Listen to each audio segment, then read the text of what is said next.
اعوذ باللہ السمیع العلیم العظیم الحفیظ بوجہ الکریم وسلطانہ القدیم من الرجس الخبیث المخبث الشیطان اللعین الرجیم وقبیلہ ونفخہ ونفسہ وہمزہ۔ بسم اللہ الرحمن الرحیم۔ تمام نبیوں کے سردار حضرت محمد صلی اللہ علیہ وآلہ وسلم اور تمام مذاہب کے سردار دین اسلام کے پیروکاروں، سلام علیکم طبتم۔ اللہ کی برکات اور اس کی رحمتیں۔ آج کی گفتگو جو ہے وہ 28ویں مرحلے میں داخل ہو گئی۔ میں مصر کے آئمہ اور اولیاء کرام کا تذکرہ کر رہا تھا تو امام شافعی رحمۃ اللہ علیہ کا تذکرہ کیے بنا وہاں سے نکلنا اچھا نہیں لگا۔ امام شافعی رحمۃ اللہ علیہ مجدد ہیں اور ولیوں کے اندر آپ جس دور میں تھے اس دور میں آپ کا رتبہ جو ہے وہ اوتاد کے برابر۔ اس کے بعد صرف 2 ہی رتبے ہوتے ہیں، قطب اور قطب عالم۔ ہمارا جیسے طریقہ ہے کہ ہم سب سے پہلے گفتگو کرتے ہیں نام کے اوپر۔ دوسری صدی کے مجدد اہل سنہ کے تیسرے بڑے امام محمد بن ادریس شافعی قریشی مطلبی مصری رحمۃ اللہ علیہ، آپ دوسری صدی کے مجدد ہیں۔ ابو داؤد میں ایک حدیث مبارکہ ہے کہ ہر 100 سال کے راس کے اوپر اللہ تعالیٰ ایک آدمی کو بھیجتا ہے کہ جو اس امت کے لیے ان کے دین کی تجدید کر دیتا ہے۔ تجدید کا مطلب کیا ہوتا ہے؟ کہ نیا دین دیتا نہیں۔ 100 سال جب گزر جاتے ہیں تو کچھ نئی چیزیں جو ہے نا وہ داخل کر دی جاتی ہیں، یا ایسا ہوتا ہے کہ جو چیزیں غیر ضروری ہیں ان کو ضروری بنا لیا جاتا ہے، یعنی فروعات کو اصل سمجھ لیا جاتا ہے اور اصل کو ٹوٹلی چھوڑ دیا جاتا ہے۔ تو پھر وہ مجدد آ کے کیا کرتا ہے تو وہ دیکھتا ہے کہ اس زمانے کے اندر بیماری کیا پیدا ہوئی تو وہ اس بیماری کو دور کرتا ہے اور اس کا علاج بھی جو ہے وہ بتلاتا ہے۔ تو امام احمد بن حنبل رحمۃ اللہ علیہ نے ان کو دوسری صدی کا مجدد جو ہے وہ قرار دیا ہے، اور واقعی اس میں کوئی اختلاف بھی نہیں ہے۔ اہل سنہ کے یہ تیسرے بڑے امام ہیں۔ امام جو ہیں وہ 4 ہیں۔ فقہ کے اندر امام جو ہیں وہ 4 قرار پائے۔ ویسے تو قرآن مجید اور حدیث مبارکہ سے استدلال کیا، استخراج جو ہے وہ کیا، استنباط جو ہے وہ کیا گیا، اور بہت سے ائمہ نے مسائل جو ہے وہ نکالے اور اخذ کیے، رائٹ۔ لیکن ساری مسلم امہ متفق ہو گئی کہ 4 امام ہیں، ان چاروں میں سے کسی ایک کے بھی پیچھے کوئی چلے تو وہ اہل سنہ میں شامل ہوگا۔ یہ 4 امام ہی کیوں، اور پھر یہی امام کیوں؟ بہت سے امام ہیں، بہت سے قرآن اور حدیث کو جانتے ہیں، انہوں نے مسائل کو نکالا، لیکن ساری دنیا نے یہ طے کیا کہ دیکھا جائے کہ کون سا امام ہے۔ 1-2 مسئلہ نہیں، پہلا انہوں نے یہ رکھا کہ امام اسے تسلیم کیا جائے گا کہ جس نے ولادت سے لے کر وصال تک کے تمام مسائل جو انسان کو پیش آتے ہیں وہ سارے جو ہیں وہ قرآن اور حدیث کے دلائل سے نکالے ہوں۔ یہ بات یاد رکھیے گا، قرآن اور حدیث کی روشنی سے نکالے ہوں پوری ایمانداری کے ساتھ، پہلی۔ اور دوسری بات یہ، اب قرآن اور حدیث سے تو مسائل بہت سے لوگوں نے نکالے، تو دوسری شرط یہ رکھی گئی کہ انہوں نے جو مسائل نکالے تھے وہ تمام کے تمام لوگوں کی نظروں کے سامنے ہوں، مدون ہوں کتاب کی صورت میں۔ تو اس چیز کو جب چیک کیا گیا تو پتہ چلا کہ صرف 4 امام ایسے ہیں کہ جنہوں نے ایمانداری کے ساتھ ولادت سے لے کے وصال تک کے، انسان کے ولادت اور وصال تک بیچ کے جو مسائل پیش آتے ہیں وہ معاملات ہیں، عبادات ہیں، ان کو قرآن اور حدیث سے اخذ کیا اور لوگوں کے سامنے اسے پیش کر دیا، اور وہ ہماری نظر میں ہمارے سامنے بالکل وہ موجود ہے۔ تو یہ 4 امام ہیں۔ اب کوئی امام اگر آتا ہے تو وہ یہ بتلائے کہ اس نے یہ کام کیا۔ تو فقہ کے اندر ان 4 کو، تو ان 4 میں پہلے امام اعظم نعمان بن ثابت رحمۃ اللہ علیہ، یہ پہلے اس لیے ہیں کہ تمام کے تمام ائمہ جمع تفریق کر کے انہی کے شاگرد بنتے ہیں۔ امام مالک ہم عصر ہیں ان کے، اور ان کے فتاویٰ جو ہیں وہ منگوایا کرتے تھے۔ یہ دوسرے امام۔ تیسرے امام امام شافعی رحمۃ اللہ علیہ۔ چوتھے امام امام احمد بن حنبل، یہ فقہ کے اندر امام ہے۔ ویسے تو امام کا لفظ دوسروں کے لیے بھی استعمال کیا جاتا ہے۔ شافعی، آپ کا نام جو ہے، آپ امام شافعی کے نام سے مشہور ہوئے۔ آپ کا نام شافعی نہیں ہے، آپ کا نام محمد ہے۔ آپ کے والد گرامی کا نام ادریس ہے، لیکن آپ شافعی کے نام سے کیوں مشہور ہوئے؟ اصل میں آپ کے شجرہ نسب کے اندر ایک نام آتا ہے شافعون، آپ کے گرینڈ فادر کے فادر، وہ شافعیون ان کا نام تھا، ان کی وجہ سے آپ کو امام شافعی کہا جاتا ہے، آپ نے اس کو اڈاپٹ کر لیا اس نام کو۔ تو اب آپ یہ ذہن میں رکھ لیجئے کہ شافعیون آپ کے گرینڈ فادر کے فادر، ان کی وجہ سے ان کا نام، میں شجرہ پڑھتا ہوں تاکہ آپ کو معلوم ہو جائے کہ وہ کس مقام پر آتے ہیں۔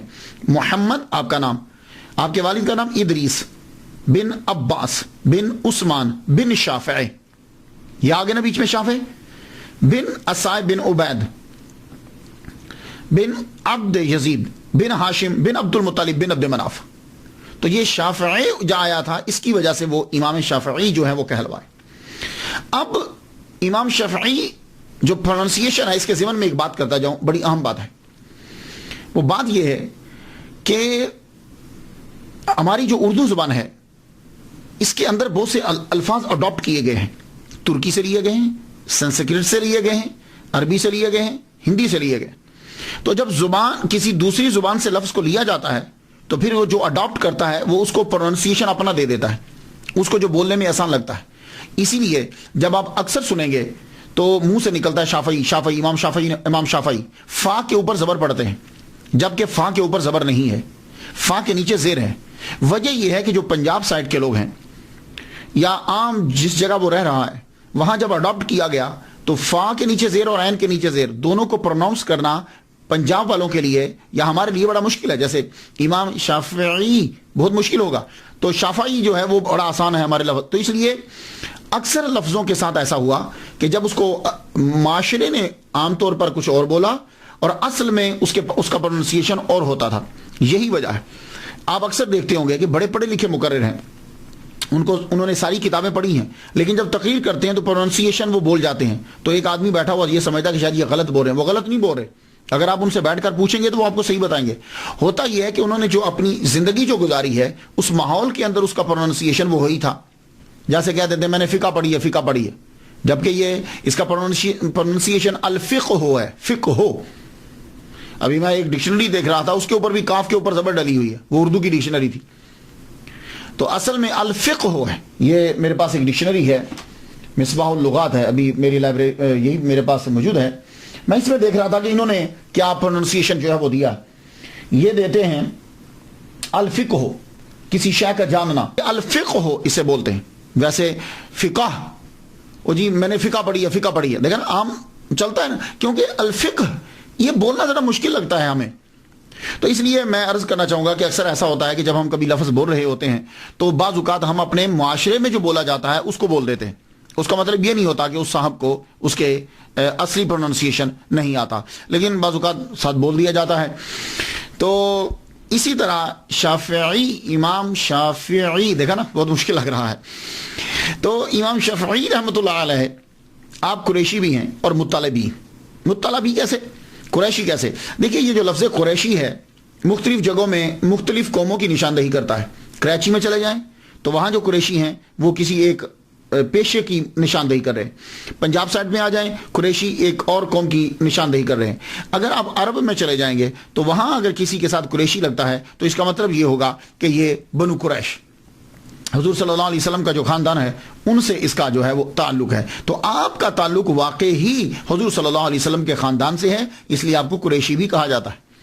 اور مطلبی کیوں کہا جاتا ہے کہ آپ کا سلسلہ نسب جب ہم چیک کرتے ہیں تو وہ عبد المطلب سے جا کے ملتا ہے، اس لیے مطلبی بھی آپ کو کہا جاتا ہے۔ آپ فقیہ بھی ہیں اور مصری بھی، یہ بھی آپ کے ساتھ لفظ لگتا ہے الفقیہ۔ ایجپٹ کا آپ کو فقیہ کہا جاتا ہے۔ حیرانی کی بات سنیے، رہنے والے آپ حجاز کے ہیں، مکہ کے،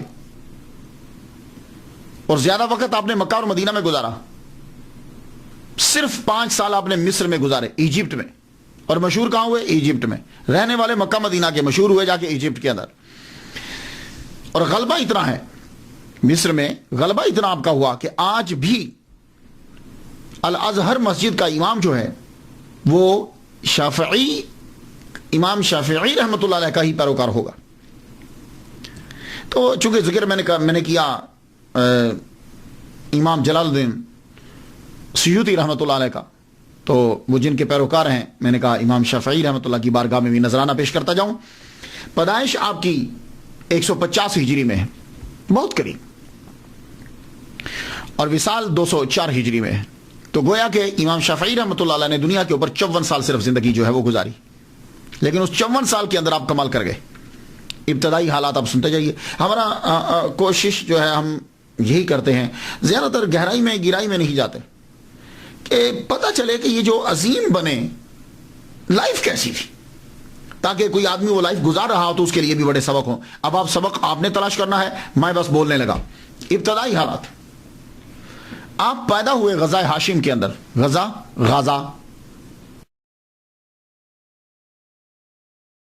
غزہ بھی کہتے ہیں. پیلسٹائن کی باؤنڈری کے اوپر، اور اسرائیل اس کی باؤنڈری کے اوپر یہ پٹی ہے پوری. یہ پہلے پیلسٹائن سارا ہوتا تھا، اب یہ قبضے میں آ گئی اسرائیل کے قبضے کے اندر آ گئی. یہاں غزہ ہاشم سے کیوں کہا جاتا ہے؟ حضور صلی اللہ علیہ وآلہ وسلم کے شجرہ نسب پڑھتے ہوئے ہمیں ایک ہاشم نام نظر آتا ہے. وہ ہاشم جو ہے وہ تجارت کرنے کے لیے وہاں گئے تھے، مال بیچتے تھے نا، تو جب وہاں پہنچے تو وہیں آپ کا وصال ہو گیا، تو اسے غزہ ہاشم بھی کہتے ہیں. امام شافعی رحمۃ اللہ علیہ کے والد گرامی ادریس درس دینے والا ادریس جو ہیں، ان کے والد گرامی یہ بھی تجارت کرتے تھے، تاجر تھے، زبردست غضب کے تاجر تھے. اب آپ اندازہ لگائیے نا کہ مکے کے رہنے والے ہیں، تجارت کرتے ہوئے یمن، سیریا تجارت کرتے ہوئے آپ پیلسٹائن تک پہنچے، وہاں جا کر آپ رہنے لگ گئے. تجارت آپ نے کی، اللہ تعالیٰ نے بہت نوازا، بڑا رزق دیا آپ کو. جب امام شافعی رحمۃ اللہ علیہ ماں کے پیٹ میں ہیں، ان کی ولادت سے پہلے ہی آپ کے والد گرامی کا انتقال ہو گیا. جتنی جمع پونجی دولت تھی، آپ کی والدہ محترمہ نے 2 سال جو ہے وہ غزہ ہاشم کے اندر گزارے. 2 سال گزارے. جب وہ جمع پونجی جو ہے وہ کم ہونے لگی تو آپ واپس، بیٹا 2 سال کا ہوا جب، تو آپ اپنے بچے امام شافعی رحمۃ اللہ علیہ کو واپس لے آئے، محمد کو واپس لے آئے. کہاں لائے؟ مکہ میں. کیوں لائے؟ سوچتی ہیں کہ ایک تو ایمان محفوظ ہوگا، دوسری جو ہے وہ زبان محفوظ ہو جائے گی. مائیں اپنے بچوں سے پیار تو کرتی ہیں، بہت پیار کرتی ہیں، اس کے لیے ہی سب کچھ کرتی ہے. مائیں تو ہیں کہ جو اپنے بچوں سے پیار کرتی ہیں، لیکن اس ماں نے بھری جوانی کے اندر شادی نہیں کی، دوبارہ شادی نہیں کی. ایک آئیڈیا، ایک نظریہ کہ میں اپنے بچے کو پڑھاؤں گی، تو یہ تو ہر ماں سوچتی ہے، لیکن نہیں، انہوں نے یہ سوچا کہ میں اپنے بچے کو یونیک بناؤں گی، بے مثال بناؤں گی. اور آپ کو میں ایک بات بتاتا جاؤں، امام شافعی رحمۃ اللہ کی والدہ محترمہ حسنی سیدہ ہیں. یہ حضرت امام حسن کی اولاد میں سے ہیں. تو خاندان اللہ اکبر جل شانہ، عربی، سید، قریشی، تو ساری چیزیں جو ہے وہ مل رہی ہیں. آپ اپنے بیٹے کو لے کے واپس آ گئی مکہ کے اندر. مکہ کے آ کے جو ہے وہ رہنے لگی. میں ایک مرتبہ، ایک سکولر ہیں، انہوں نے شیخ احمد سعد الازہری، بڑا اچھا بولتے ہیں، وہ ایک دفعہ بتانے لگے، کہنے لگے کہ امام شافعی رحمۃ اللہ علیہ کی والدہ محترمہ کو خواب آیا کہ جوپیٹر ہے نا، یہ جو ستارے ہوتے ہیں، یہ جوپیٹر جو ہے یہ آ رہا ہے ان کی جانب. آتے ہی ایک دم سے مصر کے اوپر جو ہے وہ ایجپٹ کے اوپر گرا. ان کی طرف پہلے آیا، پھر ایجپٹ کے اوپر گرا. ایجپٹ میں جب گرا تو پھر اس کے ٹکڑے ہوئے، ٹکڑے ہو کر جو ہے وہ بہت ساری جگہوں میں دوسرے ممالک میں پھیل گئے. تو آپ نے خواب کی تعبیر پوچھی کہ جوپیٹر جو ہے یہ میری طرف آیا، اور پھر اس کے ٹکڑے ہوئے اور یہ پھیلے، گرا مصر میں. تو انہوں نے کہا کہ اللہ تجھے بیٹا عطا فرمائے گا، اور وہ بیٹا جو ہے مصر میں آئے گا، لیکن اس کی روشنی اور اس کا علم مصر سے پھر دوسری ایجپٹ سے دوسرے ممالک کے اندر پھیلے گا. تو یہ خواب کی تعبیر آپ کے ذہن میں تھی. تو کہا میں اپنے بیٹے کو ایسا ہی بناؤں گی کہ میرے بیٹے کی روشنی جو ہے وہ 4 دانگ عالم میں پھیلے. اب لے کر آئیں. مکے میں جب واپس آتی ہیں تو ماں خود عربی ہیں، عربک فرینکلی بولتی ہیں. ہماری پنجاب، پاکستان، ان کا مسئلہ تو ہے نا کہ ان کا پروننسیشن، تلفظ جو ہے وہ مجہول ہوتا ہے یا صحیح نہیں ہوتا، تو پھر ہم کہتے ہیں کہ بچے کو قاری صاحب کے پاس بھیج دیجیے. تو یہ تو خود سیدہ ہیں، عرب کی ہیں، ان کا پروننسیشن تو غضب کا ہوگا. تو آپ نے کیا کیا کہ خود بچے کو قرآن مجید حفظ کروانا شروع کیا.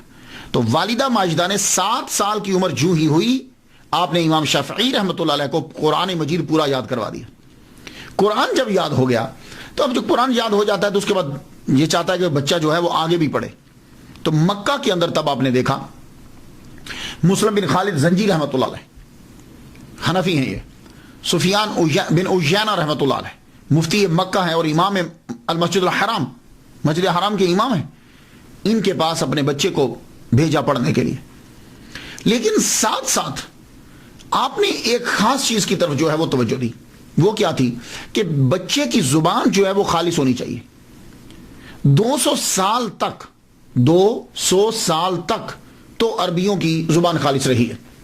اس کے بعد 200 سال کے بعد جو ہی دوسرے ممالک پر قبضہ شروع ہوا عربیوں کا، ایران کی جانب، روم کی جانب، ادھر اب ان کی زبان جو ہے اس کے اندر جو ہے وہ چیزیں دوسری بھی شامل ہونے لگی. تو 200 سال. لیکن امام شافعی رحمۃ اللہ علیہ جو ہیں، ان کی والدہ محترمہ چاہتی ہیں کہ میرے بیٹے کی زبان خالص ہونی چاہیے. اس کے لیے آپ نے قبیلہ دیکھا. تو تب ایک قبیلہ تھا بنی حذیل، صحراؤں میں رہتے تھے، زبان ان کی خالص تھی، عربی زبان، ایسے جیسے چشمے سے پانی سیدھا جو ہے وہ آتا ہے، خالص زبان. تو والدہ محترمہ نے اپنے بچے کو ان بنی حذیل کے ساتھ جو ہے وہ صحرا میں چھوڑ دیا. جب ذرا بڑے ہو گئے، ہوش والا، کچھ ادھر پڑھ لیا. 17 سال امام شافعی رحمۃ اللہ علیہ نے خالص عربی زبان سیکھنے میں لگا دیے، اور آپ کو ہزاروں اشعار بنی حذیل کے زبانی ازبر یاد ہو گئے. لبید کے سارے اشعار آپ کو جو ہے وہ یاد ہو گئے. تو زبان کے اندر آپ کو جب ملکہ جو ہے وہ حاصل ہوا، اللہ اکبر جل شانہ، گرامر، عربی، اس کے اندر تو کبھی آپ کی غلطی ہوتی نہیں تھی. اتنا زبردست جو ہے وہ آپ بولا کرتے تھے. تو جب آپ نے بنی حذیل سے زبان کو سیکھا، ایک دن بیٹھے ہوئے اشعار گنگنا رہے ہیں آپ، ایک صاحب قریب سے گزرے، کہنے لگے بچے کیوں اپنی زندگی جو ہے وہ فضول لگا رہے ہو، اشعار کیوں پڑھ رہے ہو، جاؤ جا کے فقہ سیکھو، جاؤ جا کر فقہ سیکھو. اب پھر دوبارہ واپس پڑھ لیں. جو تھوڑے اسباق شروع میں لیے تھے اب دوبارہ اسباق لینے شروع کیے. سفیان بن عیینہ، مسلم بن خالد زنجی، ان سے پڑھنا شروع کیا. پھر ایک دن والدہ محترمہ فرمانے لگی، کہتی ہیں بیٹے کافی پڑھ لیا یہاں تو، میں چاہتی ہوں کہ تم مدینے چلے جاؤ. مدینہ امام مالک کا شہرہ تھا. امام مالک ایسے جیسے کوئی سلطان ہے، کوئی بادشاہ ہے، کہ حاکم بھی ہاتھ باندھ کر آپ کے سامنے کھڑے ہوتے تھے. تو آپ کی والدہ محترمہ جو ہیں وہ حاکم مکہ کے پاس گئی، کہنے لگی ایک لیٹر لکھ دو حاکم مدینہ کے نام، کہ وہ سفارش کرے میرے بیٹے کی کہ میرا بچہ جو ہے، اتنے دولت تو نہیں ہے لیکن تم ہمارے خاندان کو جانتے ہو، امام مالک جو ہے وہ میرے بچے کو حدیث جو ہے وہ پڑھائیں. تو حاکم مکہ نے امام شافعی رحمۃ اللہ کی والدہ کے کہنے پر خط لکھ دیا. خط لکھا حاکم مدینہ کے نام. اس سے اندازہ لگا لیجئے کہ کتنا اثر و رسوخ تھا آپ کا. آپ کا خاندان بڑا مقام رکھتا تھا. امام شافعی رحمۃ اللہ علیہ حاکم مکہ سے لیٹر جب آپ کے پاس پہنچتا ہے تو ماں دیکھیے، والدہ محترمہ نے کہا بیٹے مدینہ پہنچنے سے پہلے جس استاد کے پاس جا رہے ہو انہوں نے ایک کتاب لکھی ہے، موطا میرے پاس موجود ہے. کیا کہنے یار. فرماتی ہیں بیٹے وہ ساری کتاب یاد کر کے جاؤ.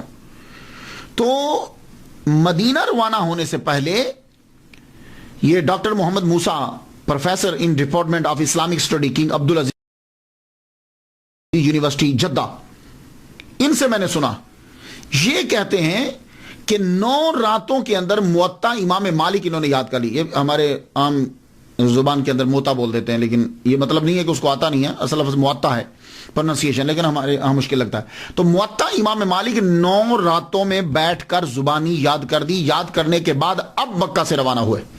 اللہ اکبر جل، کیا کہہ رہے ہیں. ماں ولیہ کاملہ ہو، اللہ تعالیٰ ویسے ہی کرم فرماتا رہتا ہے. اب آپ روانہ ہوئے، مدینہ پہنچے تو سب سے پہلے حاکم مدینہ کے پاس گئے، امام شافعی رحمۃ اللہ علیہ. حاکم مدینہ کو لیٹر دیا. انہوں نے لیٹر پڑھا. پڑھتے ہی کہنے لگے بیٹے اگر تو مجھے یہ کہو نا کہ میں پیدل مکہ چلا جاؤں اور مکہ سے پھر پیدل واپس آ جاؤں تو یقین جان یہ میرے لیے آسان ہوگا، اور یہ میرے لیے مشکل ہے کہ میں یہ تیری سفارش کرنے کے لیے امام مالک کے دروازے پہ چلا جاؤں. اتنا خوف اور دبدبا تھا. لوگ کتنا ڈرتے تھے یار علماء سے، اور کتنی عزت کرتے تھے. اور آج کل کے دور، آج کل دیکھ لیجیے اب کیا حال ہے، علماء کو نوکر سمجھتے ہیں. لیکن پھر بھی کہا حاکم مدینہ نے کہا ٹھیک ہے بیٹے چلو چلتے ہیں، اب تم اتنی دور سے آئے ہو. آپ دونوں چلے، حاکم مدینہ اور امام شافعی رحمۃ اللہ علیہ. امام مالک رحمۃ اللہ کے دروازے پہ پہنچے. دروازہ جا کے کھٹکھٹایا. بڑی دیر کے بعد اندر سے لونڈی آئی. کیا کام ہے؟ خط کا ذکر نہیں کیا، کہا امام سے ملنا ہے. امام کو اندر جا کے بتایا گیا کہ دونوں کے بارے میں بتلایا، حاکم مدینہ، اور بڑی دیر کے بعد لونڈی واپس آئی، آگے کہتی ہے کہ امام مالک کہہ رہے ہیں کہ مسئلہ ہے کوئی تو مجھے بتاؤ، اور اگر حدیث سننا ہے تو پھر تم مسجد نبوی میں چلے جاؤ، حلقہ جب ہوگا تو وہاں تمہیں حدیث سنا دی جائے گی۔ اب امام شافعی رحمۃ اللہ علیہ بولے، کہنے لگے نہیں، میں حاکم مکہ کا خط لے کر آیا ہوں ان کے نام۔ وہ عورت اندر گئی، اندر جب گئی تو بڑی دیر کے بعد واپس آئی تو اس کے ہاتھ میں کرسی ہے، اب کرسی کہہ لیجئے جو بھی جس پہ بیٹھتے ہیں، وہ اس نے آ کے مکان کے سامنے رکھ دی، واپس چلی گئی۔ بڑی دیر کے بعد امام مالک، اب دیکھیے حاکم مدینہ وہ باہر کھڑے ہیں، اب آئے امام مالک، بہت خوبصورت جبہ پہنا ہوا، اب ٹھیک ٹھاک رہتے تھے، امام مالک کسی کے سامنے کھانا تک نہیں کھاتے تھے، آپ کی وجاہت تھی آپ کی۔ باہر آئے، کرسی پہ بیٹھے، ہاں بولو، خط کہاں ہے؟ وہ امام شافعی رحمۃ اللہ نے خط آگے بڑھایا، خط پڑھتے جائیں تو چہرے کا رنگ تک بدلتا جائے، اچھا تو اب حدیث مبارکہ جو ہیں وہ حاکموں کی سفارشات پر پڑھائی جائے گی۔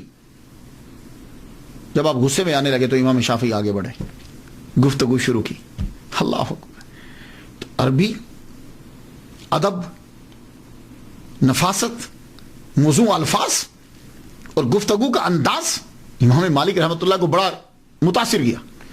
آپ نے خط سائڈ پہ رکھا، کہا بھائی ہم تمہاری گفتگو سے متاثر ہوئے، جاؤ ہم تمہیں اپنی شاگردی میں لیتے ہیں، تم ہمارے حلقے میں بیٹھا کرو، جاؤ فلاں آدمی کے پاس جاؤ اور اس کے پاس موطا ہے، وہ لے کر ہماری محفل میں آ جائیے گا۔ جب آپ کو اجازت مل گئی، اب حلقہ میں بیٹھے، حلقہ میں جب بیٹھے تو کہا تم کتاب نہیں لائے؟ کہا حضور مجھے آپ کی کتاب زبانی یاد ہے۔ یہ ایک اور حیران کن بات تھی، کہا مجھے آپ کی کتاب زبانی یاد ہے جو آپ نے لکھی ہے۔ اچھا، تو اب ایک روایت جو ہم سنتے آتے تھے کہ امام شافعی رحمۃ اللہ علیہ نے کھڑے کھڑے ساری سنا دی، اور بعض میں ہے کہ نہیں، پھر آپ آہستہ انہوں نے امتحان لیا، جہاں سے پوچھیں آپ بتاتے جائیں، کہا ٹھیک ہے تم ہمارے پاس رہ سکتے ہو۔ تو امام شافعی رحمۃ اللہ علیہ اب امام مالک رحمۃ اللہ علیہ کے پاس رہ کر سیکھنے لگے، ان کے پاس سیکھنے لگے۔ تو اب مجھے ذرا تھوڑا سا رکنا ہے یہاں، میں آپ کو بتا دوں، امام مالک امام شافعی سے 57 سال بڑے ہیں، پہلی بات تو یہ ہے، پہلا تو یہ رکھے امام مالک 57 سال 57 ایئرس اولڈ ہیں، امام اولڈر ہیں امام شافعی سے، یعنی گویا کہ 57 سال بعد امام شافعی پیدا ہوئے۔ اب امام شافعی ان کے پاس زانو تلمس طے کرنے کے لیے گئے تو امام مالک تقریباً 84 سال کے تھے جب امام شافعی رحمۃ اللہ پڑھنے کے لیے گئے تو 84 سال کے تھے، کیونکہ 7 سال تو آپ نے قرآن پڑھا، 17 سال آپ نے بنی حذیل میں لگائے، تو 17 اور 7 24 بنے، ٹھیک ہے۔ تو مفتی ڈاکٹر علی جمعہ، یہ بھی بڑے اسکالر ہیں، مصری ہیں، وہ کہتے ہیں کہ 17 سال لگائے بنی حذیل میں، تو جب امام مالک سے پہنچے تو تقریباً 24 سال امام شافعی رحمۃ اللہ علیہ کی عمر تھی، 24 سال، جب تک اللہ نے چاہا امام مالک کے پاس ہی رہے۔ ایک جگہ میں نے پڑھا ہے کہ جب تک امام مالک زندہ رہے یہ ان کے پاس رہے۔ تو امام مالک کا وصال ہوا ہے 179 ہجری کے اندر، تو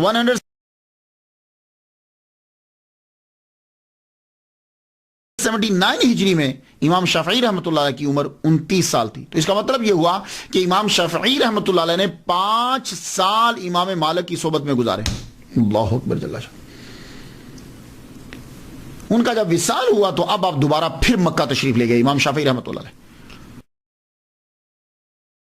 مکہ جب واپس گئے، اب آپ کے پاس 5 سال اور نالج حاصل کر چکے، واپس گئے تو آپ نے جا کے تقریر اور تدریس شروع نہیں کی، کیونکہ اس وقت سفیان بن عیینہ مکہ کے مفتی ہیں اور المسجد الحرام اس کے امام ہیں اور آپ کے استاد بھی ہیں۔ آپ ان کے پاس بیٹھتے، ان کی محفل میں بیٹھتے، جب انہوں نے یہ چیک کیا، مفتی مکہ نے یہ دیکھ لیا کہ اس میں بچے میں اتنی صلاحیت ہے کہ یہ خود پڑھا سکتا ہے، تو آپ نے فتویٰ کی اجازت دے دی۔ تو میری تحقیق کے مطابق 29 سال میں آپ کو مفتی مکہ نے اجازت دے دی کہ تم فتویٰ دے سکتے ہو، پڑھا سکتے ہو۔ اب امام شافعی رحمۃ اللہ علیہ نے المسجد الحرام کے اندر، مسجد حرام کے اندر علیحدہ اپنا حلقہ لگا لیا، تدریس آپ نے شروع کر دی۔ اب ہوتا کیا تھا، مکہ جو ہے نا یہ ایک مرکز تھا روحانیت کا بھی اور علم کا بھی پرانے دور کے اندر۔ جو اولیاء کرام تھے وہ وہاں مجاور ہوتے تھے، بیٹھتے تھے، چلے کاٹتے تھے، وہی رہتے تھے، اور جو علماء ہوتے تھے، بڑا جو علامہ ہوتا تھا وہ وہاں بیٹھ کے پڑھاتا تھا. تو لوگ جب حج کرنے کے لیے آتے تھے تو وہ حج بھی کرتے تھے، اور جو تصوف کی طرف راغب ہوتا تھا وہ اولیاء کرام کی محفل میں بیٹھا رہتا، ان سے ملاقات ہوتی. اور جو علم پڑھنا چاہتا تھا وہ مسجد کے اندر جاتا، وہاں حلقہ جو ہے وہ لگا ہوتا تھا، وہ وہاں پڑھ لیتا. اب یہی طریقہ تھا. تو امام شافعی رحمۃ اللہ علیہ تدریس شروع کی تو موسم حج آ گیا. حج میں جب لوگ آئے تو مصر سے لوگ آتے، دور دراز سے، عراق سے، بغداد، ہر طرف سے آتے تھے لوگ.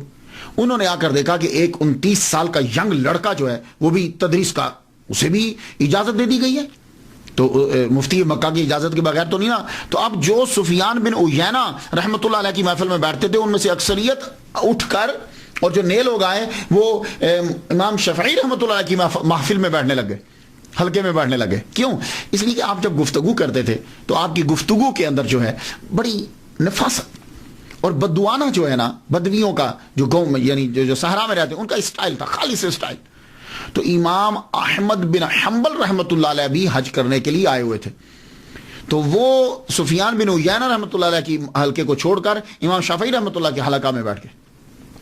یہ تھی ان کی پہلی ملاقات.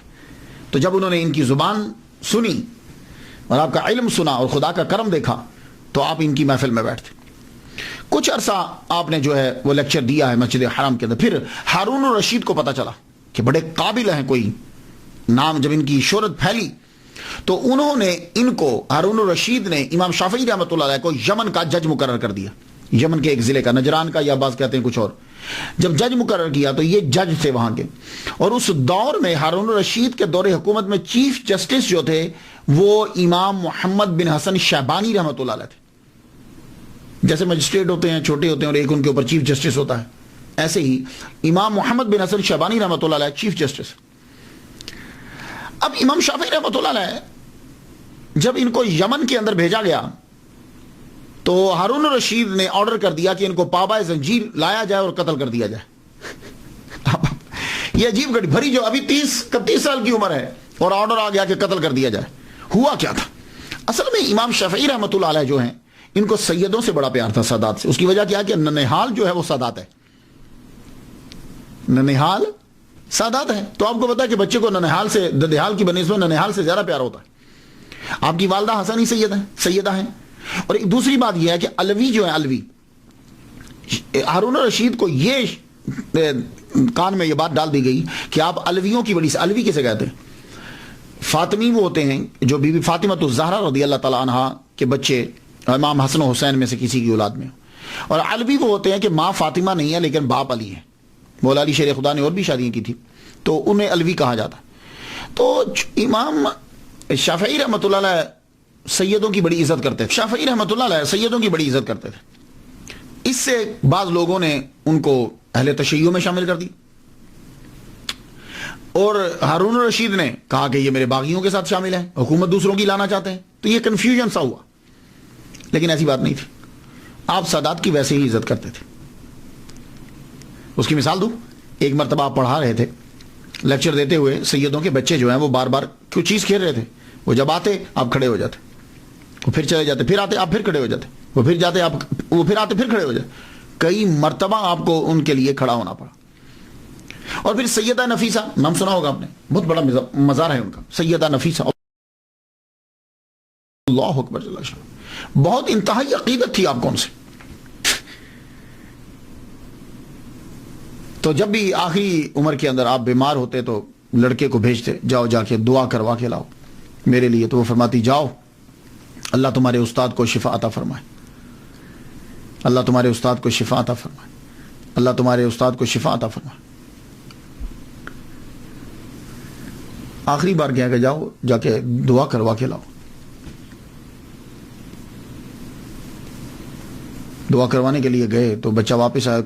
کہا انہوں نے فرمانے لگے، وہ بچہ کہتا ہے، عرض کرتا ہے، حضور انہوں نے کہا جاؤ اللہ تمہارے استاد کا بھلا کرے. کہنے لگے لو بھائی اب تیاری کر لو، اب ہمارا وقت آ گیا ہے، اب تیاری کر لو، اب ہمارا وقت آ گیا.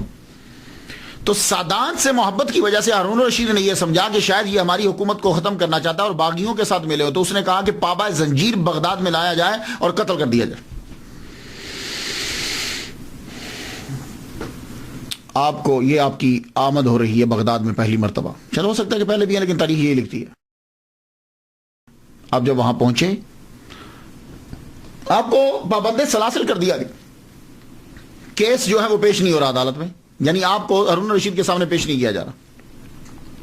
محمد بن حسن شیبانی، امام محمد جو ہیں یہ امام اعظم رحمۃ اللہ کے شاگرد ہیں اور چیف جسٹس سے ان کو پتہ چل گیا امام شافعی کے بارے میں کہ وہ قید کر کے لائے گئے ہیں اور عدالت میں پیش نہیں کیے جا رہے. آپ فوراً گئے ہارون رشید کے پاس، جا کے کہنے لگے تمہیں غلط فہمی ہوئی ہے، تمہیں غلط فہمی ہوئی، میں جانتا ہوں بہت قابل اور لائق لڑکا ہے، تو تم اسے قتل کا آرڈر نہ دو اور دربار میں حاضری کا موقع دو. واپس لیا گیا آرڈر، دربار میں بلایا گیا.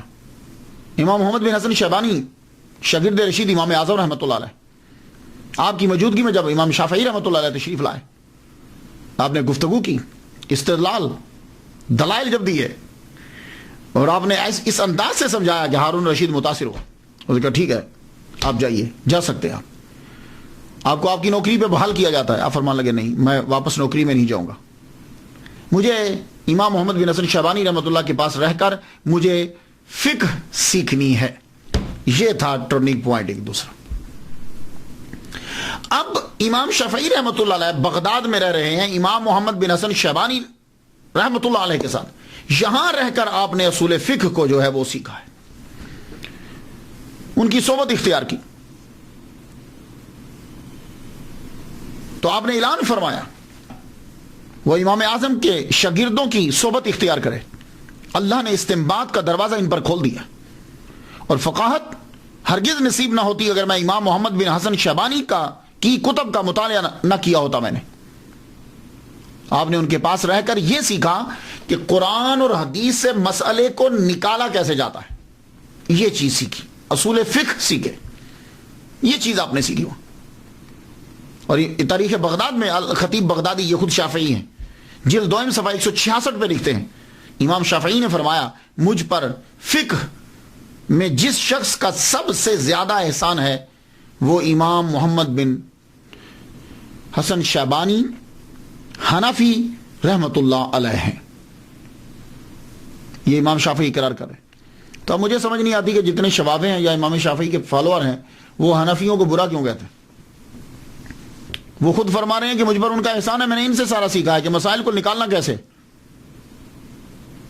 اور ایک بات اور یاد رکھیے گا، امام شافعی رحمۃ اللہ علیہ بالکل ایک واسطے کے ساتھ امام اعظم کے شاگرد ہیں. ایک واسطے یعنی بیچ میں ایک بندہ ہے. میں بتاتا ہوں، یاد رکھیے گا ذرا، گفتگو کرنے میں آسانی ہو جائے گی. امام شافعی رحمۃ اللہ علیہ شاگرد ہیں مسلم بن خالد زنجی رحمۃ اللہ علیہ کے، اور وہ شاگرد ہیں امام اعظم کے. تو بیچ میں مسلم بن خالد زنجی ایک، امام شافعی امام اعظم کے شاگرد. تاریخ الکبیر جلد 8 صفحہ 81 پہ امام بخاری نے لکھا ہے، اور یہ بات طبقات جلد اول صفحہ 115 پر بھی ہے کہ امام شافعی رحمۃ اللہ علیہ نے مسلم بن خالد زنجی رحمۃ اللہ سے روایت کی ہے. امام شافعی رحمۃ اللہ علیہ شاگرد ہیں حضرت علی بن زبیان کے، اور وہ شاگرد ہیں حضرت امام اعظم کے. تو بیچ میں ایک. تہذیب الکمال جلد 20 صفحہ 497 پہ ہے کہ امام شافعی نے ان سے بھی روایت کی ہے. امام محمد بن حسن شیبانی رحمۃ اللہ علیہ شاگرد ہیں امام اعظم رحمۃ اللہ کے، شاگرد رشید ہیں. اور امام شافعی رحمۃ اللہ علیہ امام محمد بن حسن شیبانی کے شاگرد ہیں. تو ابن حجر اسقلانی شافعی رحمۃ اللہ علیہ لسان المیزان جلد 5 صفحہ 121 پہ لکھا ہے کہ امام شافعی خود تحریر فرماتے ہیں کہ میں نے امام محمد سے اتنا سیکھا کہ اس کا بوجھ ایک مذکر اونٹ جو ہے وہ اٹھائے گا، نر اونٹ اٹھا سکتا ہے. سارے لوگ فقہ میں اہل عراق کے عیال ہیں، اہل عراق کوفہ کے، اور سارے اہل کوفہ امام ابو حنیفہ رحمت اللہ علیہ کے. یہ ابن حجر اسقلانی لسان المیزان میں لکھ رہے. اب آپ بتائیے وہ لڑائی کس بات کی ہے؟ امام محمد بن حسن شیبانی حنفی سے سیکھنے کے بعد اب امام شافعی رحمۃ اللہ مکہ آ گئے. کچھ عرصہ رہے، پھر مکہ سے یمن گئے، کئی دفعہ یمن گئے، پھر عراق کا بھی کئی دفعہ سفر کیا. اس کے بعد آپ عراق گئے، لیکن مشہور سب سے زیادہ کب ہوا؟ آپ مکہ میں تشریف فرما تھے کہ عراق کے مفتی، بہت بڑے مفتی امام عبد الرحمن ابن مہدی نے خط لکھا، کہا حضور آپ اصول فقہ پہ کوئی کتاب لکھیے، اصول فقہ پہ کہ کس طریقے سے مسائل جو ہیں وہ قرآن مجید سے نکالے جاتے ہیں، حدیث سے نکالے جاتے ہیں. تو آپ نے پھر سب سے پہلے ایک کتاب لکھی الرسالہ، نام رسالہ ہے لیکن زبردست کتاب، اس کے اندر قرآن، حدیث، فلسفہ جو اسلامی فلسفہ ہوتا ہے، ناسخ منسوخ، یہ ساری چیزیں جو ہے اس کے اندر جمع کر دی اور مسائل اس کے اندر تحریر کی ہے، اور یہ کتاب آپ نے بغداد بھیج دی، روانہ کر دی عراق میں۔ یہ کتاب جب پہنچی تو اس کتاب نے تہلکہ مچا دیا، علمی حلقے کے اندر تہلکہ مچا دیا۔ امام کی یہ کتاب مفتی عبد الرحمن ابن مہدی نے جب پڑھی تو بول اٹھے کہ امام شافعی جیسا کوئی عالم نہیں ہے۔ ہر نماز کے بعد وہ امام شافعی رحمۃ اللہ علیہ کے لیے دعا کرنے لگ گئے اور کرتے رہے۔ امام شافعی رحمۃ اللہ علیہ کے شاگرد ہیں امام مزنی رحمۃ اللہ علیہ۔ امام مزنی کہتے ہیں کہ میں نے 500 مرتبہ الرسالہ کتاب کو پڑھا ہے، ریڈ کیا ہے۔ I read 500 times، 500 مرتبہ۔ اس کتاب رسالہ کی جب شہرت ہو گئی اس کے بعد آپ بغداد گئے۔ جب بغداد گئے تو علماء، فضلاء، شرفاء سب کو پتہ چلا، اب لوگ آپ کو دیکھنے کے لیے آئے، آپ کی باتوں کو سننے کے لیے آئے۔ تو عراق میں، بغداد میں جب آپ تشریف لے کر جاتے تو وہاں آپ کی ملاقات امام احمد بن حنبل سے زیادہ رہتی۔ ویسے تو آپ اور بھی جگہوں پہ لیکچرز دیتے، امام احمد بن حنبل آپ کو بلاتے، اور جب تک امام شافعی رحمۃ اللہ علیہ بیٹھے رہتے، امام احمد بن حنبل یوں جیسے شاگرد ہیں باادب ہو کر ان کے سامنے رہتے، اور جب امام شافعی رحمۃ اللہ اپنے خچر پر بیٹھ کر تشریف لے جانے لگتے تو امام احمد بن حنبل ان کے خچر کے ساتھ ساتھ چل رہے ہوتے۔ ایک دن بیٹے نے پوچھ لیا، آپ اتنے مشہور عالم ہیں، اتنے بڑے علامہ ہیں، تو آپ امام شافعی رحمۃ اللہ کے ساتھ یوں کیوں چلتے ہیں؟ کہا بیٹے اگر فقہ سیکھنی ہے، جیورسپروڈنس، فقہ سیکھنی ہے، یوں ہی ان کے خچر کے ساتھ چلنا پڑے گا۔ اور امام احمد بن حنبل خود اتنے بڑے علامہ، گھر کے اندر اکثر تعریف کرتے رہتے، امام شافعی یہ ہیں، وہ اتنے اچھے ہیں، رات بھر جاگتے ہیں، قرآن پڑھتے ہیں، ذکر کرتے ہیں، تہجد پڑھتے ہیں، کھانا کم کھاتے ہیں، زیادہ تر لکھتے پڑھتے ہیں۔ ایک دن گھر کے اندر دعوت کر دی گئی۔ امام احمد بن حنبل کی بیٹیاں تھیں۔ آپ کہا کرتے تھے جب بیٹی پیدا ہوتی تو کہتے کہ انبیاء اکثر بیٹیوں کے باپ ہوئے۔ اللہ اکبر جل شان۔ ایک دن دعوت کی، اپنی بچیوں کو بتایا میرے دوست آ رہے ہیں، امام آ رہے ہیں، استاد آ رہے ہیں۔ انہوں نے کھانا پکایا، تو آپ کو پتا ہے عادت یہ ہے کہ جب کھانا پکایا جاتا ہے تو مہمان کے آگے سب رکھ دیتے ہیں کہ چلو جو بچے گا بعد میں کھا لیں گے۔ کھانا رکھا گیا، امام شافعی رحمۃ اللہ پورا کھانا، ساری روٹیاں، سالن سارا کھا گئے۔ خالی برتن واپس گئے تو لوگ پریشان ہو گئے، وہ گھر والے سارے، لیکن پوچھا کوئی نہیں، لوٹا پانی کا بھر کے رکھ دیا، صبح اٹھ کے تہجد پڑھیں گے۔ لیکن جب فجر کے وقت اندر گئے تو دیکھا تو لوٹا پانی کا بھرا پڑا ہے، وہ لوٹا اٹھا کے باہر لے گئے۔ اب بیٹیاں بھی حیران ہوئی اور روجا بھی، چکر کیا ہے؟ آپ تو کہتے تھے کہ کھانا کم کھاتے ہیں، پورا کھا گئے، اور آپ کہتے ہیں تہجد پڑھتے ہیں، تو انہوں تو لگتا ہے کہ سوئے رہے ہیں، تہجد پڑھی ہی نہیں انہوں نے۔ آپ فجر میں اندر گئے ہو تو لوٹا ویسے ہی پڑا ہوا ہے۔ امام احمد بن حنبل جو ہیں انہوں نے جب پوچھا، آپ کمرے میں داخل ہوئے، امام شافعی رحمۃ اللہ علیہ اوتاد ہیں، بڑے ولی کامل اس دور کے، آپ نے چہرہ پڑھ لیا، کہنے لگے ایک بات تو بتاؤ۔ کہا کیا؟ یہ کھانا کا پروسیجر کیا ہے، کیسے پکاتے ہو آپ لوگ؟ تو امام احمد بن حنبل بتانے لگے کہ میری بیوی، میری بیٹی ہیں، ان کا طریقہ یہ ہے کہ کھانا جب پکاتی ہیں گندم پہلے نکالتی ہیں۔ تب کیا ہوتا تھا، گندم صبح کے ٹائم پیستے تھے گھر کے اندر ہی، گندم نکالتی ہیں تو قرآن پڑھتی ہیں، پیستی ہیں تو قرآن پڑھتی ہیں، آٹا گھونتی ہیں تو قرآن پڑھتی ہیں، پکاتی ہیں تو قرآن پڑھتی ہیں۔ کہنے لگے بس یہی تو میں سوچ رہا تھا۔ فرمانے لگے بات ٹھیک ہے، میں کھانا بہت کم کھاتا ہوں، کھانا نہیں، کیونکہ کھانا کھانے سے پیٹ بھرتا ہے، زیادہ کھائیں تو بخارات اٹھتے ہیں، آدمی کو نیند آتی ہے، سوچ نہیں پاتا۔ میں کھانا بہت کھاتا ہوں لیکن بہت کم کھاتا ہوں، لیکن یہ کھانا جب میرے سامنے آیا، میں نے پہلا لقمہ توڑا، توڑ کر چبا کے جب وہ میرے حلق سے نیچے اترا، وہ پیٹ میں گیا، میرا قلب شروع ہو گیا، یعنی ذکر کرنا شروع ہو گیا۔ تو میں سمجھ گیا کہ کوئی اسپیشل کھانا ہے، تو میں نے خود سے کہا آج جتنا ہے یہ کھا لے، شاید زندگی میں ایسا کھانا پھر دوبارہ نصیب نہ ہو۔ اللہ اکبر جل شان۔ تو فرمان لگے وہ میں سارا کھانا کھا گیا، ساری رات میرا قلب جاری رہا، ذکر کرتا رہا، میں سویا ہی نہیں۔ میں سوتا تو میرا وضو ٹوٹتا، وضو ٹوٹتا تو میں وضو کرتا نا، تو وضو کرتا تو پانی استعمال ہوتا، میں سویا ہی نہیں۔ اللہ اکبر جل شان۔ یہ تھے لوگ اور وہ تھے گھر والے۔ آپ دوسرے محدثین کی طرح بالکل نہیں۔ امام احمد بن حنبل آپ کے بارے میں کہتے ہیں کہ آپ دوسرے محدثین کی طرح نہیں ہیں۔ محدث جو ہے نا، محدث کسے کہتے ہیں؟ جو حدیث کو زبانی یاد کرتا ہے لیکن اس کو مسئلہ نکالنا نہیں آتا۔ کوئی بندہ مسئلہ پوچھنے آ جائے تو وہ اسے پرابلم ہو جائے گی حدیثیں تو یاد ہیں. تو فرماتے ہیں کہ دوسرے بھی محدثین تھے لیکن ان کے اوپر فقہ کا دروازہ بند تھا.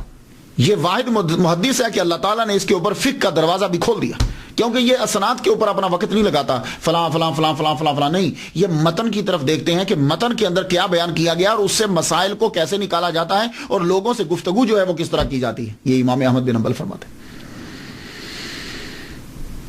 40 سال تک امام احمد بن حنبل ان کے لیے ہر نماز کے بعد دعا کرتے رہے. 40 سال تک. ایسے لوگ جن کے لیے دعا کریں ان کا کتنا بڑا رتبہ ہوگا. آپ ولی کامل ہیں, آپ کی بڑی کرامات ہیں. میں ایک کرامت بیان کر دوں جو بغداد کے اندر ہے. ہارون الرشید کے پاس روم کے لوگ آئے, بادشاہ نے بھیجا, کچھ راہ بھیجے, یہ مناظرہ کریں گے تمہارے علماء کے ساتھ, اگر تم لوگ جیت گئے تو ہم جزیہ دیں گے, ادروائز ہم جزیہ نہیں دیں گے. انہی دنوں میں عراق میں امام شافعی رحمۃ اللہ تشریف لائے ہوئے تھے. ہارون الرشید نے علماء کو بلا لیا, اور جب بلایا تو آپ بھی تشریف لے گئے. کہا بھائی راہب آئے ہیں, وہ کہتے ہیں کہ اگر تم ہار گئے تو ہم جزیہ نہیں دیں گے, کون ہے تم میں سے جو ان کا مقابلہ کرے؟ امام شافعی رحمۃ اللہ نے فرمایا میں کرتا ہوں مناظرہ, لیکن شرط یہ ہے کہ مناظرہ دریا کے کنارے پہ ہوگا. سب لوگ دیکھنے لگے, خاص وجہ ہے؟ فرمایا ہاں. راہب چلے گئے, دریا کے کنارے پہ مجمع لگ گیا. امام شافعی نے مصلی اٹھایا, مصلی اٹھا کے دریا کے اوپر بچھا کے اوپر بیٹھ گئے. فرمایا لگے آؤ اس سطح پہ آ کے گفتگو کرو. اللہ اکبر, اس سطح پہ آ کے گفتگو کرو. راہبوں نے کلمہ پڑھ لیا.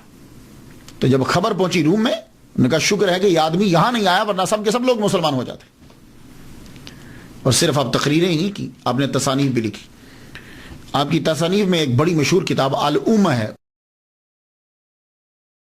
مانی تو مدر, لیکن یہاں اس سے مراد, اس کا کا ترجمہ مانی کریں گے, سورس کریں گے, دا سورس, بہترین سورس ہے. یہ کمال کی کتاب ہے. اس میں فلسفہ ہے, لغت ہے, استدلال ہے, حدیث ہے, قرآن ہے. جو پڑھتا ہے سر دھنتا ہے. اس میں دوسرے مذاہب سے اختلاف اسے بیان کیا گیا, اپنے مذہب کو بیان کیا گیا. 20 شروحات اس کی جو ہیں وہ لکھی جا چکی ہیں, 20. اور ابھی سلسلہ جو ہے وہ مصر کے اندر, ایجپٹ کے اندر اس کا جاری ہے.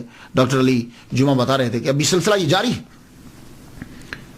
امام مزنی شافعی رحمۃ اللہ فرماتے ہیں کہ امام شافعی رحمۃ اللہ علیہ کو گھڑ سواری کا اور تیر اندازی کا بڑا شوق تھا. اس کے اوپر بھی کتاب لکھی ہے. آپ کی میڈیسن کے اوپر بھی کتاب ہے. ایک کتاب آپ کی مسند امام شافعی, لیکن یہ آپ نے خود نہیں لکھی. نام سے ایسا لگتا ہے جیسے امام شافعی نے خود لکھی. امام شافعی رحمۃ اللہ خود نہیں لکھی. آپ جب تقریر فرماتے تھے, جب آپ درس دیتے تھے, تو درس کے دوران آپ حدیث کا استعمال کرتے تھے. تو حدیث کا جو استعمال فرماتے تھے تو آپ کے شاگرد ابو العباس محمد بن یعقوب الاسم جو ہیں وہ نہ حدیث کو لکھ لیتے. تو وہ حدیث جو لکھی ہیں اس کا نام ہو گیا مسند امام شافعی رحمۃ اللہ. تو آپ نے وہ, اس لیے یہ جب کتاب اگر آپ پڑھیں گے نا تو اس کتاب میں تکرار نظر آئے گا آپ کو. تو اس لیے یہ آج لیکچر دیا, ایک حدیث بیان کی, تو کل کے لیکچر میں پھر شاید دلیل آ گئی تو وہ حدیث بیان کر دی, تیسرے لیکچر یا 4 لیکچر چھوڑ کر چھڑے میں پھر آ گئی, تو اس لیے تکرار نظر آئے گا. امام شافعی رحمۃ اللہ کی جو ایک بات ہے یونیک, وہ عربی میں مہارت ہے. امام شافعی رحمۃ اللہ علیہ نے بنی حذیل کے اندر 17 سال گزارے, صحرا میں رہ کے زبان کو سیکھا ہے. تو اس دور میں آپ کو عربی زبان میں اتھارٹی تسلیم کیا جاتا. لبید کے ہزاروں اشعار آپ کو یاد تھے, خود بھی آپ شاعر تھے. آپ جب مصر تشریف لائے تو کچھ لوگ تو آپ سے سیکھنے کے لیے آتے, کچھ صرف آپ کو سننے کے لیے آتے کہ عربی کتنی کمال کی بولتے. سیرت ابن ہشام کے مصنف خود عربی کے ماہر ہیں. انہوں نے جب امام شافعی رحمۃ اللہ کو عربی بولتے ہوئے سنا تو حیران رہ گئے. لکھتے ہیں کہ میرے خیال میں نہ تھا کہ ایسا عمدہ آدمی, ایسی خوبصورت زبان بولنے والا کوئی اللہ نے پیدا کیا ہے. امام اسماعی کا نام سنا, عربی ادب اور گرامر کے امام ہیں. یہ امام شافعی رحمۃ اللہ کے شاگرد ہیں. کوئی زبان ہوتی ہے نا تو اس کے اندر اصل مشکل چیز شاعری ہوتی ہے. کوئی بھی زبان مشکل چیز شاعری ہوتی ہے. اردو زبان ہے, عام آپ بول لیں گے لیکن شاعری مشکل ہوگی. انگلش زبان ہے, آپ بول سکتے ہیں لیکن اس کے اندر شاعری مشکل ہوگی. عربی زبان ہے لیکن اس کے اندر مشکل شاعری ہوگی. اور پھر شاعری بھی اسلام سے 100 سال قبل کی. ایک شاعر گزرا ہے الشمفرہ, 100 سال قبل, اسلام کے ظہور سے 100 سال قبل کا شاعر ہے. اس کی عربی اتنی مشکل ہے کہ جیسے شیکسپیئر کے ڈرامے ہیں نا, اس کے اندر جو زبان استعمال کی گئی آج کے دور میں ترجمہ کرنا مشکل ہو جاتا ہے. تو اس کی شاعری کے الفاظ بھی شیکسپیئر کی انگلش سے بھی بہت مشکل ہیں. امام اصمعی رحمۃ اللہ علیہ نے لفظاً اس کی شاعری امام شافعی رحمۃ اللہ علیہ سے پڑھی. یہاں سے اندازہ لگا لیجیے کہ عربی زبان کے اندر کتنا ملکہ تھا آپ کو. اللہ اکبر جل شانہ. عبد الملک ابن ہشام نے کیا خوب جملہ کہا ہے کہ امام شافعی لغت اور انصاف کے زبردست عالم ہیں اور آپ کے اندر سخاوت بھی حد درجہ کی تھی. اکثر عمرا یا لوگ آ کر آپ کو نذرانہ دیتے, آپ لے لیتے, نہ نہیں کرتے. ہارون رشید جب آپ کو دیتا آپ لے لیتے, پکڑ لیتے, لیکن کرتے کیا تھے؟ ہارون رشید تھیلی بھری ہوئی دے دیتا اشرفیوں کی, دینار کی, دراہم کی. آپ لے کر جب نکلتے تو تقسیم کرتے جاتے گھر پہنچتے تک تمام جو ملا تھا وہ ختم ہو چکا ہوتا. ایک مرتبہ مقام صنع سے مکہ کی طرف جا رہے ہیں, مکہ پہنچے آپ, وہاں خیمہ لگا آپ کا, 10,000 دینار تھے آپ کے پاس, دراہم نہیں دینار تھے آپ کے پاس. درہم میں اور دینار میں فرق ہوتا ہے. درہم چاندی کا ہوتا ہے, دینار جو ہے وہ سونے کا ہوتا ہے, اور درہم جو ہے وہ چلر ہوتا ہے دینار کا. دینار ہیں آپ کے پاس, لوگ ملنے کے لیے آئے, ان میں غربا بھی آئے, آتے آ کر اپنی حاجات کو پیش کرتے, آپ امام شافعی دیتے. جب وہاں سے اٹھے امام شافعی رحمۃ اللہ علیہ کے پاس ایک دینار بھی نہیں تھا, اور اللہ تعالیٰ نے کمال کی ذہانت عطا فرمائی امام شافعی رحمۃ اللہ علیہ کو, کمال کی ذہانت. ویسے تو ذہین بچپن ہی سے ہیں. مثال دے دیتا ہوں, اس پہ دلیل دینے کی ضرورت نہیں. اب میں کہوں کہ سورج نکلا تو چمکا تھا, اس پہ دلیل دو نہیں. ذہانت خود امام شافعی کا نام ہی کافی ہے ذہانت کے لیے, لیکن پھر بھی مثال دے دوں. امام احمد بن حنبل رحمۃ اللہ علیہ کے پاس ایک دن بیٹھے ہوئے ہیں, تو امام احمد بن حنبل کا یہ عقیدہ کہ جو نماز چھوڑ دیتا ہے وہ کافر ہے. من ترک الصلاۃ متعمدا فقد کفر, جو جان بوجھ کر نماز چھوڑے وہ کافر ہے. تو آپ نے فرمایا جب کوئی نماز جان بوجھ کے چھوڑتا کافر ہو جاتا ہے تو پھر مسلمان کیسے ہوگا؟ تو امام کہنے لگے کہ جی وہ پھر نماز پڑھے. تو آپ نے فرمایا جب اس نے نماز چھوڑی تھی تو وہ کافر ہو گیا, اب نماز پڑھے تو مسلمان ہو گیا, تو کافر کی نماز کس طرح صحیح ہوگی؟ امام احمد بن حنبل خاموش ہو گئے. تو ذہانت اللہ تعالیٰ نے انہیں عطا فرمائی. اور شاعری ظاہر ہے کہ جس کو زبان پر عبور ہو وہ شاعری ویسے ہی نکلتی ہے, وہ کلام. لیکن آپ نے شاعری بڑی عمدہ کی ہے, خوبصورت کی, بڑی سلی سادہ کرتے ہیں تاکہ بات سمجھ میں آ جائے, اور ایسی کرتے ہیں کہ جس میں حقیقت ہوتی ہے. فرماتے ہیں ان الفقیہ والفقیہ بفعلہ لیس الفقیہ بنطقہ ومقالہ وکذا الرئیس والرئیس بخلقہ لیس الرئیس بقومہ ورجالہ وکذا الغنی والغنی بحالہ لیس الغنی بملکہ وبمالہ. رئیس امیر آدمی, رئیس سردار وہ ہے کہ جو اپنی جس کی عادتیں جو ہیں وہ سرداروں والی ہوں. یہ نہیں کہ سردار وہ ہے کہ اس کے پاس ایک قوم ہے, بہت سارے بندے ہیں, نہیں, یہ نہیں. اس کی عادات سرداروں والی ہونی چاہیے. اور فرماتے ہیں غنی وہ نہیں, غنی اسے کہتے ہیں کہ جو جس کی حالت سے غنا جو ہے وہ ثابت ہو. وہ غنی نہیں ہے کہ اس کے پاس بے ملک ہی و مال ہے اور اس کے پاس بڑی ملکیت ہے, بڑی چیزیں ہیں, نہیں. اس کے حال سے پتہ چلے گا کہ وہ غنی ہے. آپ کی باتیں کمال کی ہوتی تھی. فرماتے ہیں عجز و انکساری سے علم حاصل کرتا ہے وہ کامیاب ہوتا ہے. جو بندہ عاجزی ہو, انکساری سے علم حاصل کرے, اس کو پھر علم اس کے من میں آتا. اور جو یہ لے کہ میں اتنے بڑے خاندان کا چشم و چراغ ہوں, علم اندر نہیں جاتا. اس لیے آپ نے دیکھا ہوگا, اب ہسٹری کا مطالعہ کر لیجیے, غلاموں کے بچے, غریبوں کے بچے بڑے بڑے عہدوں پہ فائز ہوئے اور علم ان کو حاصل ہوا. اور جو بڑے بڑے تھے وہ اسی میں رہے کہ پدرم سلطان بود, پدرم میرا ابا بہت بڑا, میرا ابا بہت بڑا. اور آپ کا یہ جملہ تو سونے کے پانی سے لکھنے والا ہے. اور یہ جتنی تصوف کی کتابیں ہیں نا اس کے اوپر چسپان کر دیا جائے یہ جملہ. آپ جملہ سن لیجیے جو امام شافعی رحمۃ اللہ نے کہا. آپ نے کہا اگر علماء حق اللہ کے اولیاء نہیں ہوتے تو پھر کوئی شخص اللہ کا ولی نہیں ہوتا, کیونکہ وہ جاہلوں کو اپنا دوست نہیں بناتا. جملہ سن لیجیے اب کہ اگر علماء حق اللہ کے اولیاء نہیں ہوتے, کیونکہ کچھ لوگوں کا تصور جو ہے کہ جو تقریر کرتا ہے یا لکھتا ہے وہ ولی کامل نہیں ہے, وہ صوفی نہیں ہے. یہ اکثر لوگوں کے ذہن میں ہے, اور ایسے بڑے عالم کو وہ تصور ہی نہیں کرتے. تو آپ نے فرمایا کہ اگر علماء حق اللہ کے اولیاء نہیں ہوتے تو پھر کوئی شخص اللہ کا ولی نہیں ہوتا, کیونکہ وہ جاہلوں کو اپنا دوست نہیں بناتا. تصوف کے اندر امام شافعی رحمۃ اللہ علیہ کو ایک مقام حاصل ہے. یہ جو اولیاء کرام کی کابینہ ہوتی ہے نا, 300 اولیاء, 30 ابدال, 7 اوتاد, 5 اقطاب, 1 قطب عالم, یہ ہے پوری دنیا کے اندر ان کی حکومت ہوتی، جو اوپر سے کم ہوتا ہے نیچے سے وہ بلندی پہ چلا جاتا ہے. تو آپ کو حضرت خضر علیہ السلام نے اوتاد میں شامل کیا ہے، اتنا بڑا رتبہ ہے آپ کا. اور ویسے یہاں امریکہ میں بہت بڑے صوفی ہیں، حمزہ یوسف، وہ ایک دن تقریر کرتے ہوئے کہہ رہے تھے کہ امام شافعی رحمۃ اللہ علیہ نے یہ کہا ہے کہ بی اے صوفی اینڈ فقیہ، don't be one of them without other. تو جب بھی بن تو صوفی بن اور فقیہ بن، صوفی اور فقیہ، نہ تو فقیہ بن بغیر صوفی کے، نہ صوفی بن بغیر فقیہ کے. دونوں چیزیں ہونی چاہیے، دونوں چیزیں. عبداللہ انصاری فرماتے ہیں کہ میں شافعی نہیں ہوں، لیکن میں امام شافعی رحمۃ اللہ علیہ کا عقیدت مند ہوں، اس وجہ سے کہ تصوف میں ان کا مقام بڑا بلند ہے. اور امام شافعی رحمۃ اللہ علیہ حضرت سلیم رائی رحمۃ اللہ علیہ کے پاس جا کے تصوف کی تعلیم لیا کرتے تھے. جو دنیا میں آتا ہے پھر اس نے آخر چلے تو جانا ہی ہے. امام اپنی آخری عمر کے آخری حصے میں جب آپ کی عمر 49 سال ہو چکی ہے تو امام شافعی رحمۃ اللہ علیہ اب ایجپٹ میں گئے. ایجپٹ میں اب کہاں گئے؟ عمر بن العاص رضی اللہ تعالیٰ عنہ نے ایک شہر آباد کیا تھا، فسطاط. اس شہر میں آپ نے سب سے پہلے مسجد بنائی تھی. مسجد کا نام ہی عمر بن العاص ہے. مصر میں گئے، مسجد میں جا کے قیام کیا. شہرت پھیل گئی کہ قریشی آیا ہے ایک، لوگ دیکھنے کے لیے آئے. دیکھنے کے لیے جب آئے تو آپ اس وقت نماز پڑھ رہے تھے. مجمع لگ گیا مصر کا، لوگ مصری دیکھ رہے ہیں، آپ نماز پڑھ رہے ہیں. نماز پڑھی تو لوگوں نے یہ کہا کہ اس جیسی نماز پڑھتے ہوئے ہم نے آج تک کسی کو نہیں دیکھا. نماز پڑھنے کے بعد جب امام شافعی رحمۃ اللہ نے اپنا رخ پھیرا، چہرہ دیکھا تو کہنے لگے اس جیسا حسین ہم نے آج تک کبھی پہلے نہیں دیکھا. اور پھر جب آپ گفتگو فرمانے لگے تو کہنے لگے اس جیسی خوبصورت گفتگو، موضوع، الفاظ اور عربی کا معیار ہم نے آج تک کسی سے نہیں سنا. تینوں چیزیں زبردست.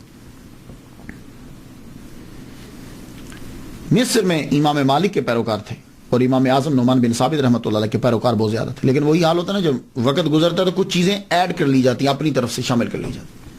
آپ نے فرمایا میں امام مالک کا شاگرد ہوں، میں نے موطا یاد کی ہے، میرے ٹیچر ہیں، میں ان کے پاس رہا ہوں. اور امام اعظم امام محمد بن حسن شیبانی میں نے ان سے سیکھا ہے، آؤ میری بات کو سنو. پھر آپ مسئلے کو بیان کرتے، قرآن حدیث اس سے استنباط کرتے. وہاں سے دین تو پھر آپ کو پتا ہے وہاں بھی ہوئے، بڑے آتے تھے مالکی آپ کے پاس بیٹھتے، آپ جب استدلال سے گفتگو کرتے لوگ حیران رہ جاتے. مصر کے اندر پھر آپ کا مسلک جو ہے وہ پھیلا. اللہ تعالیٰ نے آپ کو بڑے عظیم شاعر دیے، شاگرد دیے. موزانی بوعیتی جیسے شاگرد آپ کو عطا کی. انہوں نے 40 سال کے عرصے میں امام شافعی رحمۃ اللہ کے مسلک کو پوری دنیا میں پھیلا دیا. سب سے زیادہ کام جو کیا آپ کی تحریر کے اوپر وہ امام بائحقی رحمۃ اللہ علیہ شافعی رحمۃ اللہ علیہ نے کیا. انہوں نے آپ کے ملفوظات، بیانات، آپ کے جملے، کہے ہوئی باتیں، آپ کی کتابیں سب کے اوپر ورک کیا، ان کو یکجا کر کے پھر پھیلایا. سب سے زیادہ کام امام بائحقی شافعی رحمۃ اللہ علیہ نے کیا. امام شافعی رحمۃ اللہ علیہ صرف 5 سال مصر میں رہے. آپ کا آبائی وطن مکہ، آپ کا مسلک پھیلا مصر میں. 54 سال اس دھرتی پہ گزارے. رجب کی آخری تاریخ ہے، جمعہ کی شب ہے، مغرب کی نماز آپ نے پڑھ لی ہے. مغرب کی نماز پڑھنے کے بعد آپ دنیا سے رخصت ہو اپنے خالق حقیقی سے جا ملے. آپ کا مزار پرانے مصر کے دارالحکومت فسطاط میں ہے. اس شہر کو حضرت عمر بن العاص رضی اللہ تعالیٰ عنہ نے آباد کیا تھا. ڈاکٹر محمد موسیٰ کنگ عبدالعزیز یونیورسٹی جدہ، میں تذکرہ کر چکا ہوں ان کا شروع میں، اچھے ہیں، تقریر زبردست کرتے ہیں. کہہ رہے تھے کہ زرت زیارت شریعہ، میں مصر گیا اور میں نے وہاں جا کے ان کی قبر پہ میں گیا اور زیارت شریعہ کی. میں مسکرا پڑا، میں نے کہا یہ لفظ زرت زیارت شریعہ جو ہے یہ کیا ہے؟ اور یہ دیکھو یہ سعودی عرب کا بندہ کنگ عبدالعزیز یونیورسٹی میں پڑھانے والا قبر پہ جا رہا ہے. اب وہ کفر شرک وہ کہاں گیا؟ تو آپ ان چکروں میں نہ پڑھو، یہ ساری چیزیں شروع. آپ نعتیں بھی پڑھ رہے ہیں، قبروں پہ بھی جا رہے ہیں، فاتحہ بھی پڑھ رہے ہیں، بس ہر ایک چیز شروع ہے. وہاں گیا تو آج بھی ان کا مزار جو ہے وہ مرجع خلائق. لوگ یہ جو ہے یہ انٹرنس ہے حضرت امام شافعی رحمۃ اللہ علیہ کے مزار کی اور مسجد کی. اس کے اوپر جو ہے وہ ساری ہسٹری جو ہے ان کے بارے میں لکھی ہوئی ہے. میں یہ بتاتا چلا جاؤں کہ یہ جو مزار آپ کو اور یہ جو مسجد یہ نظر آ رہی ہے، سب سے پہلے جو ہے یہ ایوبی سلطان المالک الکامل محمد جو بھتیجے تھے سلطان صلاح الدین ایوبی رحمۃ اللہ علیہ کے، انہوں نے 608 کے اندر جو ہے نا وہ اسے بنایا تھا. خود ان کی اپنی قبر بھی جو ہے وہ اس کے اندر ہی ہے، ان کا مزار بھی جو ہے نا وہ اس کے اندر ہی ہے. اس قبر کے اوپر لکڑی کا بڑا خوبصورت جو ہے وہ کام ہوا تھا، اور یہ کاریگری عبید ابو المعالی نے جو ہے وہ کی تھی. آپ اندر داخل ہوں تو آپ کو روشنی جو ہے وہ نظر آئیں گی، اور چونکہ یہ بنایا بڑے پتھروں کے ساتھ بڑا خوبصورت بنایا گیا. لکڑی کا جو ہے وہ بڑا کام ہوا ہے اس کے اوپر. یہ آپ دیکھ رہے ہیں، یہ اندر جو ہے وہ ان کی قبر انور ہے، تعویذ ہے. اس کے اوپر جو ہے وہ آیت الکرسی لکھی ہوئی ہے، اللہ لا الہ الا هو الحی القیوم لا تأخذہ سنۃ ولا نوم. یہ آپ جو ہے وہ پڑھ رہے ہیں. تو آج کے دور کے اندر اس کا جو ہے بڑا عرصہ ظاہر ہے کہ 608 کہاں اور اب کہاں. تو اس کو دوبارہ جو ہے دبئی کے جو ہیں عیسیٰ صالح الکرک جو ہے یہ گروپ بھی ہے، اور ویسے یہ خود عیسیٰ صالح جو ہیں یہ سفیر بھی رہے ہیں یو کے اندر اور آئرلینڈ کے اندر بھی. 1960 کے اندر انہوں نے گروپ جو ہے وہ الکرک گروپ جو ہے وہ بنایا تھا. تو اب تو خیر یہ بہت بڑا گروپ ہو گیا ہے. تو انہوں نے جو ہے ڈونیشن دیا، اور بعد میں یہ جدید جو عمارات اور چیزیں جو نظر آ رہی ہیں مسجد کی تعمیر اور آپ کی مزار کی، یہ ان کی ڈونیشن کی بجائے عیسیٰ صالح جو دبئی کے اندر ہیں. تو یہ اب دیکھیے کہ مزار شریف کے اوپر جو ہے وہ قرآن مجید جو ہے مصری آ کر جو ہے وہ پڑھتے ہیں، اور اس کی زیارت جو ہے دور دراز سے آ کے لوگ بھی جو ہے وہ کرتے رہتے ہیں. جیسے میں نے ڈاکٹر محمد موسیٰ ہیں، وہ انہوں نے کہا کہ میں وہاں گیا زرت و زیارت شریعہ، میں نے وہاں جا کے جو زیارت کی اور فاتحہ پڑھی. یعنی کہ سعودی عرب کے لوگ بھی جو ہے وہ یہاں آتے ہیں. یہ دیکھیے کتنا خوبصورت منظر ہے آپ کی قبر انور کا، اور اس کے اوپر لکڑی کا جو کام سارا ہوا یہ سلطان صلاح الدین ایوبی کے بھتیجے نے جو ہے وہ کیا. آج بھی دعائیں پڑھی جاتی ہیں. اللہ تعالی رحمت نازل فرمائے.